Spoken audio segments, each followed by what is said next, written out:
Lost compression problem para po sa motorsiklo na di timing chain. Kinakailangan pang tanggalin po natin itong magneto. Itong problema ng motorsiklo na di timing chain. Para naman sa mga baguhang mekaniko, anong kinalaman nitong magneto kapag na lost compression? Malaki po. Para po ma-check up natin yung kadena ng timing chain o kaya yung sprocket niya baka natanggal.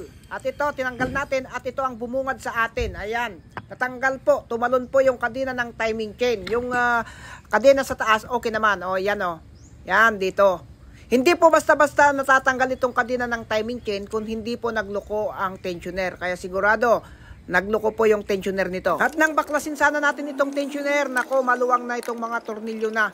Pinaigpitan natin, hindi maigpitan, lost thread na pala. Kaya pala tumalon yung kadena ng timing chain. Ay na, kaya pala ibinasura itong motorsiklo na to. Dahil mahal po ang black. Pero hindi po black ang bibilhin po natin para maayos ito. Threader lamang po ang kailangan natin dito para po mag-oversize na lang po tayo. Palitan na lang po natin itong tornilyo ng D8. Magiging D9 o kaya Gs.